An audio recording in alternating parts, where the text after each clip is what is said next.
sorry. Please, wait. I don't know my line and the car is lifting up. I'm so sorry. What, so they're taking my car? How am I supposed to pay my property package? I'm a booba-baba. Why don't you go sit on your boat and I'll blow our foghorn when we're out in gang. That was good cheese. Connie will wrap it up for you. This is some good cheese. We can have Heidi wrap it up. No, who's Heidi? Connie. Then I just have to. Sorry. Connie, she's family. Family, but Sorry, Connie. now I seem psychotic. I mean, yeah, whatever. I've been with women. God, I'll kill you. Oh, God, I forgot my line. The spigot. That's the gas. Wait, what is it? The gas what? I don't have one either. Action. I'd have sex with a 19-year-old for a Buick. That'd be so easy. Is that the laugh of which you speak? I don't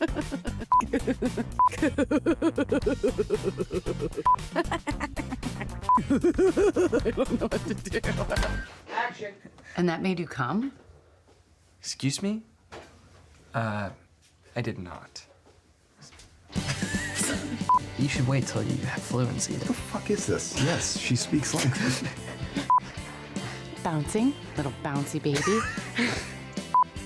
You want to suck your thumb? Suck your thumb, little baby? Yeah. This is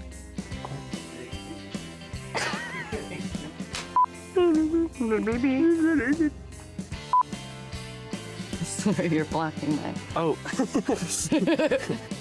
I wield an army of nannies. I've got a fucking empire. They die for me. Careful, language. Do you suck these kids with that dick? No. Cut. You're gonna yell at her? Ooh. Yeah. Nope. Can't wait to talk about this. Wow, wow, wow, wow, wow, wow, wow. Your parents are fabulous. Heidi? It's No. Connie. Yeah. God damn it. Sorry. Nice hair, Laird. Nice hair, Laird. You look like you died and your hair kept growing.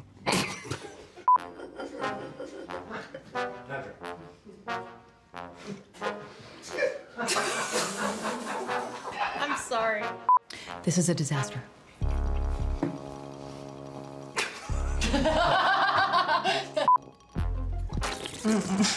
Okay, great. Cut. I fucking love salad.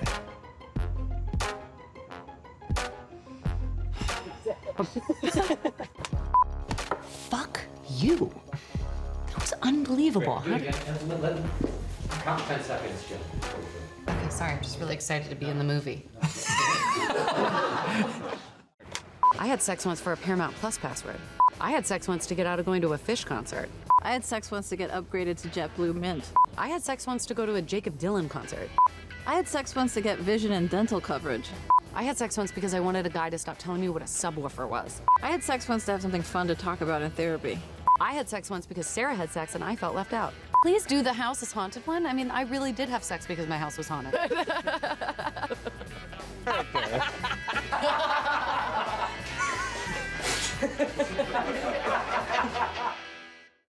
It'll work. What's that? The characters are just phenomenal and well-rounded. Mind if I touch your wiener? What? Your dog.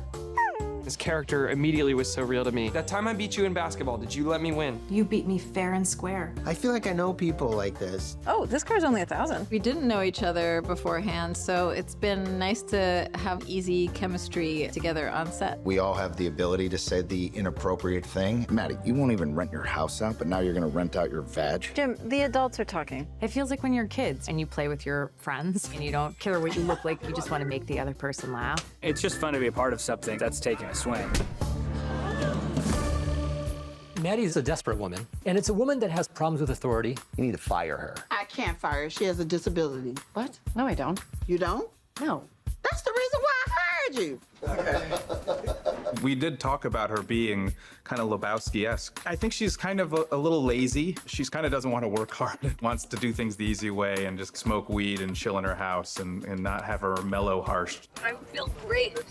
She needs a car She is an Uber driver. She is desperate to stay in the Hamptons where she grew up. And so she thinks, all right, I gotta do what I gotta do. You think I chose this? Maddie is obviously very beautiful. You could say she bears a striking resemblance to someone like Jennifer Lawrence. She's a spirited, kind-hearted, fun-loving, bold, funny lady. You can't just ghost people. 3 months is not nothing. 3 months? Felt longer. In a good way. Jen's so naturally funny. But she's never really shown that side of her. Well, we had her voice in our head the whole time we were writing. Her laugh is very unique, and her reactions to things are very unique. She kind of doesn't suffer fools gladly. She's just fantastic. I feel like I'm watching one of those old great stars of the screwball comedy era. Get off the hood of my car! Action! Andrew Barth Feldman seems like a good combination of funny and real. You want me to smack it? Harder. Hit it. If we didn't find the right Percy, we would have just put a pin in it. Andrew walked in and we all knew immediately that he was the one. I wanted to chase him down on the street. You could see it in the audition. They had amazing comedic chemistry. Percy is so out of his comfort zone, so naturally she's got to meet him sort of in the middle, which brings her completely out of her comfort zone as well. He is the soul of the movie. People should see who you are. You're great.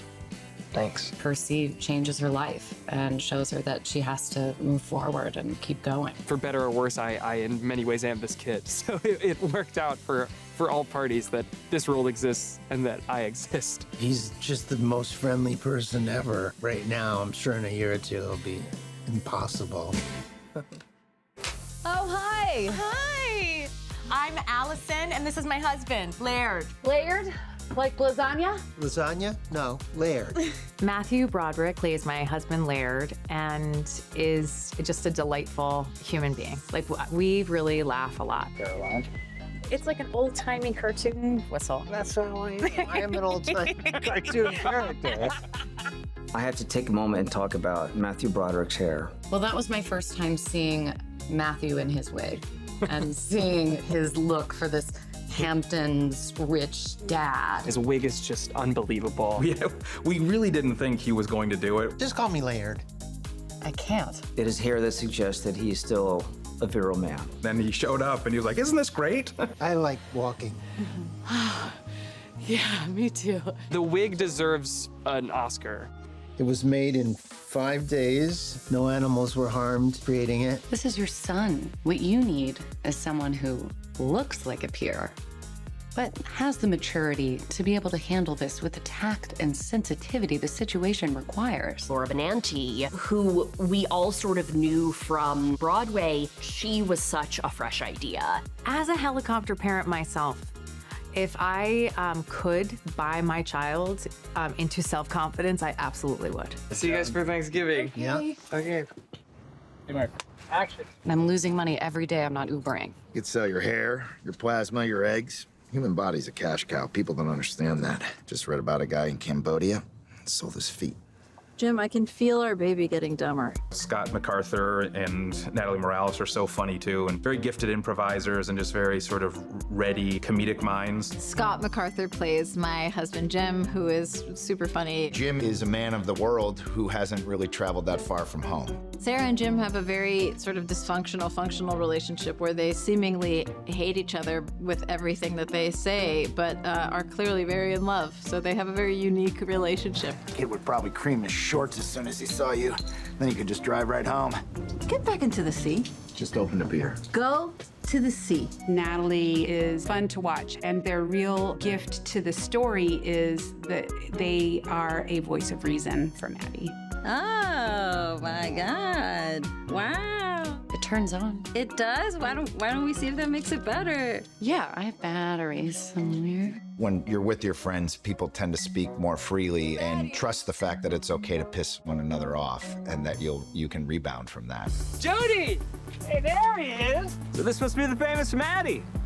And you're Jody, you were Percy's nanny? Mr. Mary Poppins. The idea of a Manny is funny just on its own, but then you cast Kyle Mooney. On the surface, just the nicest guy, but when I find out that there's something happening underneath, what the fuck do you want?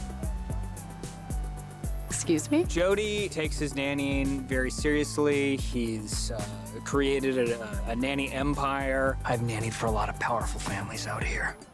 So if you hurt him, I'll hurt you. What are you gonna do, throw a pacifier at me? And I can relate to Jody. I like snacks. And sometimes I think I can be too much for people, and I probably have a dark side too. Hey, who wants snacks? The characters there are completely believable. I love all the characters. He wrote them, so. They're my children. Hi. Action. I've always wanted to make a comedy, and an R-rated comedy is kind of the only way to do it. What about sharks? Men here! It's really the lack of lifeguards that's causing an issue for me. I'm very... Just get the fuck in here right now! Okay! It's been some of the most fun I've had ever. Great. Cut. It's a true R-rated comedy. You like little kids or something? Do I like little kids? You're a male nanny. Comedy is best when it's subversive. Why do you want to adopt a dog? Because I can't have dogs of my own. If you leave out the comedy, it's still a very good human story. Date him or date him? Date him hard. It's gotta be a little wrong in order to be right. This was based on a Craigslist ad. And I thought, oh, that would be great for Jennifer Lawrence. He showed me that article, which made me laugh extra hard. Need a car for college? Date our son this summer. He's a wonderful young man, extremely smart, but socially very shy. He's never had a girlfriend, and I'm sure he's a virgin. I want to find a cute young girl to date him and turn him from high school nerd to cool college kid. In exchange, we'll give you a Buick Regal, clean, rust-free, 40K miles, serious inquiries only. Date is in quotes. First of all, who does that? Who posts that ad? Who answers that ad? I think in the ad it was 20 to 22 was the age range or something much younger, but it's, I think, much funnier if she's older. Oh, it does say early to mid-20s, though. That's okay. I can pass for that. Yeah, sure, like really bright light. What's the line? Helicopter parenting. Have you seen these helicopter parents? And they'll do everything for their kids. I'm surprised they're not gonna fuck them themselves. Yeah, something that we were fascinated by, loved, abhorred by, and made us laugh quite a bit. How does this work? The fire system? And... That and we know his passcode. Helicopter parenting is such an interesting phenomenon, and this culture of overachievement and parents kind of fighting their battles for their kids and what kind of person that creates. Oh, come on, I won't bite unless you want me to. Okay, but no biting. As a helicopter parent myself, if I could buy my child into self-confidence, I absolutely would. As a mother, that's just been really hard to watch these past 4 years. The funniest part with the parents is that they're completely believable. Good-hearted but extremely controlling helicopter parents. You know, the problem is the parents. They baby him. They overprotect their boy and they get themselves into a jam. You can have the car. Really? You need to convince him that he has to go to college. It's a cautionary tale of what can happen when your kid does become ready to leave the nest. Action. Well, look at this young businessman on vacation. Oh, Yeah. Jean and John definitely had the balance of what these relationships all mean to each other while also making sure that they're all three-dimensional. The script was hilarious, and I loved the story. The characters were just phenomenal and well-rounded. Why don't you go sit on your boat and I'll blow our foghorn when we're having... It was all there. Obviously, when you read the story of this movie on paper, you're like, that sounds insane and ridiculous. But when you begin to understand where all of these characters are coming from, it makes the most sense. Having worked with Jean before, I knew that, like, it's likely that we could step into some, awkward comedy or mess around with social boundaries. And seeing the script, it was like, oh yeah, this is fun. There he is! The tickle king! I thought it was a very good, high-concept screwball comedy. Did you fuck him? I know there was a bidding war for the script. I will also tell you that I was part of that bidding war. I offered Jean an exclusive password to my OnlyFans page. What's an OnlyFans page, Jim? Jean declined that, and he went with Sony. Good. These are the alts. I had sex once because I wanted to go to New Hampshire. I've had sex with a guy because I really wanted to go to New Hampshire. It's been fun to throw alternate lines in there and mix things up. I had sex once because I want to get out of New Hampshire. When we were on set and you had all your alts and the different directions that you would give, it just got funnier and funnier and funnier. You know Harley Quinn from Suicide Squad? Okay. I had this one dream where I wouldn't let her adopt a dog. And then you smushed. And then you smushed. What? No. And then you forked. And then you forked. We are breaking every day at some alt the genus throwing at us or something silly we have to do. Every single day I've had to do something sort of weird with my body, like drinking a lot of something or running. Oh, I got it. Or having Jen dance on me. Ow, ow, ow. You're a little heavy on my legs. It's a lot of physical comedy. Okay, pull over. Just pull over. The least silly thing I've had to do that's really stood out to me was getting to shoot Maneater when I get to play the piano and sing. Play something. No. It just added to his character. The show, someone who plays and performs, but not in front of people, just in his room. It just adds to his shell and to his introversion, and she helps bring that out of him. It was really powerful. A lot of it's just a close-up on Jennifer's face, and you can just read everything on her face. It's beautiful. Well, that was my favorite one to film because I just got to be serenaded. Yeah. He has the most beautiful voice. So talented. It was a blast. I've had one-night stands before and got 0 Buick Regal. Everybody's able to crack up and be loose. Everybody is laughing and telling stories and jokes. Sorry, sir, are you okay? We've had a lot of fun on set. I mean, It's been the most fun thing I've ever done in my life.